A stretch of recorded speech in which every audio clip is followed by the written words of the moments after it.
오늘 본문에는 한 사람이 만약 악성 피부병으로 확진되었을 때 그 확진자를 어떻게 처리해야 하는지에 대한 규정이 나와 있습니다.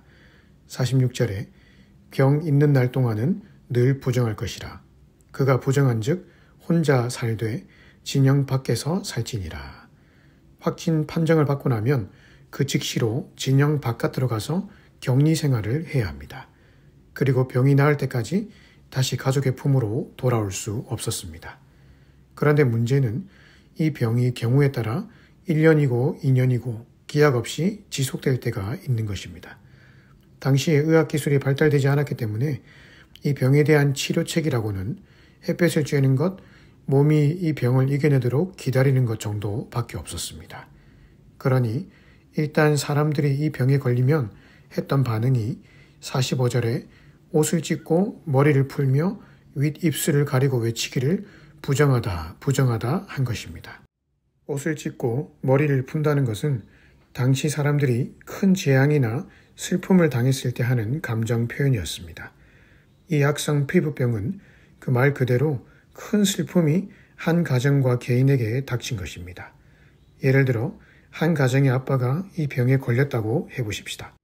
그렇다면 그 사람은 그 순간부터 사랑하는 어린 자녀들, 아내와는 생이별을 맞이하게 되는 것입니다.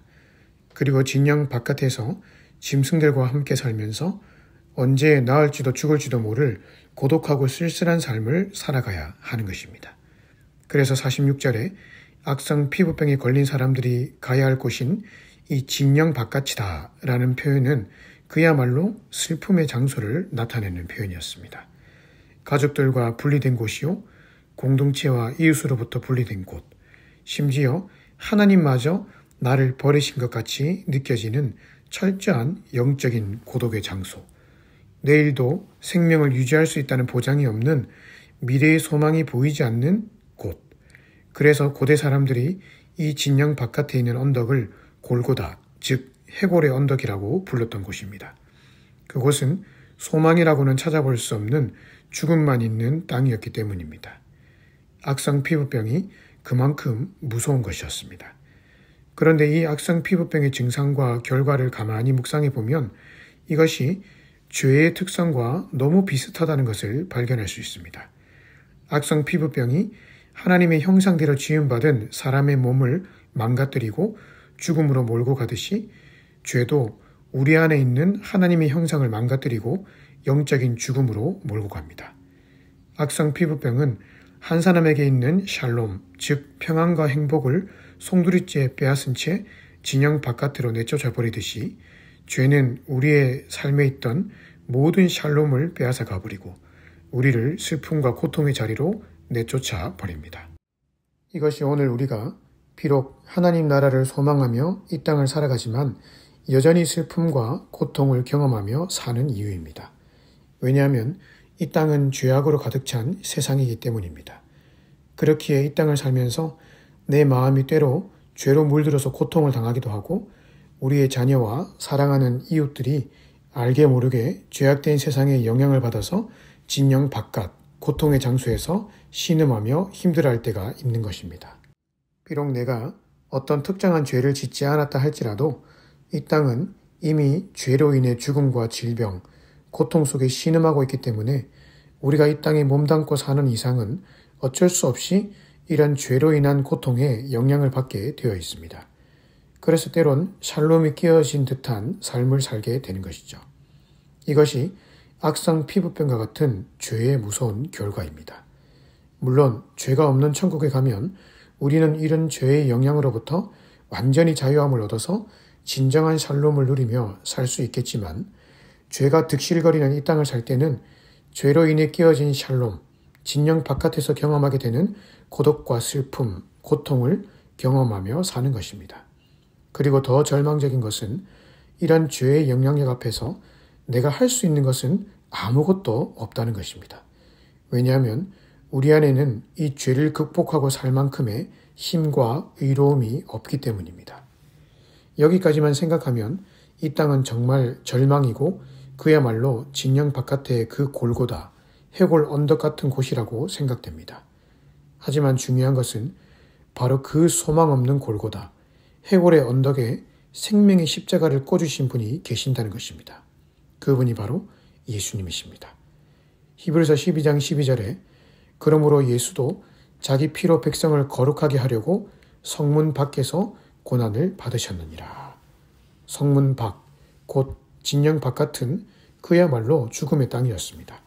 하지만 예수님께서 자기 백성을 거룩하게 하시려고, 다시 말해 죄로 인한 고통과 절망에서부터 자기 백성을 구원하시기 위해 친히 자신이 진영 바깥까지 십자가를 지고 나가셔서 죽으셨다는 말입니다. 그 장소가 바로 골고다죠. 해골의 언덕, 죽음만 가득하던 그 골고다에 십자가가 세워지니 그곳이 소망의 장소가 되었습니다. 누구든지 예수의 이름을 믿는 자마다 영생을 얻고 죄의 문제가 해결되고 심지어 죄가 주는 그 악한 영향으로부터 해방받고 샬롬을 누릴 수 있게 된 것입니다. 그래서 고린도후서 5장 17절은 다음과 같이 이야기합니다. 누구든지 그리스도 안에 있으면 새로운 피조물이라. 이전 것은 지나갔으니 보라, 새 것이 되었도다. 여기서 강조하는 것은 그리스도 안에 머물러 있으라 라는 것입니다. 그분과 연합하라는 것이죠. 반대로 말하면 내가 연합하던 다른 우상과 다른 기댈 것을 이제는 버리고 내가 기댈 분은 오직 예수님밖에 없고 그분 앞에 내 삶을 모두 맡기고 살아갈 때에만 진정한 샬롬이 있는 줄 알고 그분 앞으로 나아오라는 말입니다. 그분을 의지하라는 말이죠. 그러면 이 죄악된 세상 속에서도 새로운 피조물의 삶을 살아갈 수 있는 것입니다. 보라, 새 것이 되었도다 라는 것은 완전히 새로운 세상을 경험한 자들이 내뱉는 기쁨의 탄성입니다. 왜냐하면 예수 안에 있기 전에는 결코 상상할 수 없던 새로운 세계가 이제 내 눈앞에 펼쳐졌기 때문입니다. 그 십자가가 해골의 언덕 같은 내 삶에 꽂히면 이런 일이 일어납니다.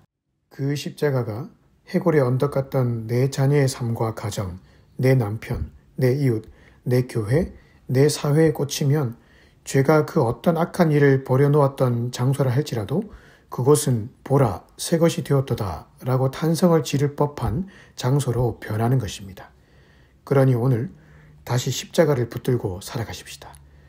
내가 비록 진영 바깥인 슬픔의 세상 속에 살아가지만 예수님은 바로 내가 슬퍼하고 있는 그 진영 바깥까지 십자가를 지고 오셔서 그 슬픔의 현장 한가운데에 십자가를 세워주셨습니다. 하나님이 세상을 이처럼 사랑하사 독생자를 주셨으니 이는 그를 믿는 자마다 멸망하지 않고 영생을 얻게 하려 하심이라. 여기 세상이라는 단어에 우리의 이름을 넣어 보십시다. 하나님이 진연이를 이처럼 사랑하사 독생자를 주셨습니다. 그래서 오늘 내가 그 이름을 붙들고 그분과 연합해서 살아갈 때 이 땅에서도 영생의 축복을 누리며 살아갈 수 있는 것입니다. 따라서 오늘 하루 내가 처한 이 진영 바깥까지 사랑을 안고 찾아오신 그 예수님을 나도 사랑하고 마음을 다해 따라가심으로 인해 승리의 삶을 살아가실 수 있기를 주님의 이름으로 축복합니다.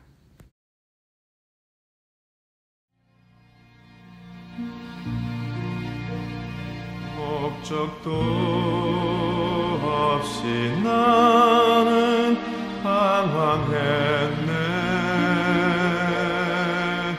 소망도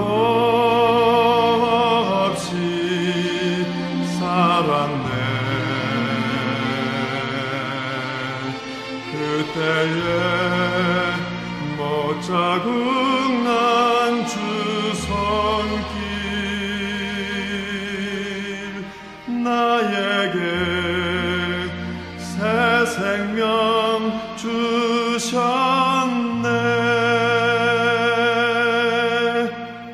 험한 십자가에 능력이 있네. 거기서 나의 삶이 변했네. 찬양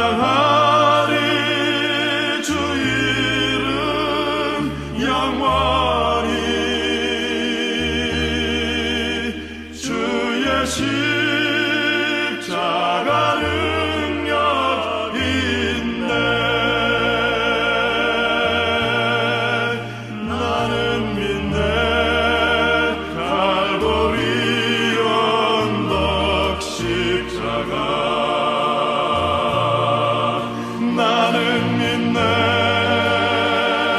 그 누가 뭐라 해도 이 세상 다 지나고 끝날이 와도 험한 십자가 붙들겠네.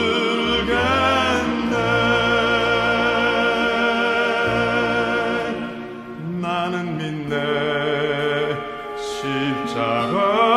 십자가에서 못 박힌 주 오늘도 새 삶을 주시네. 날 새롭게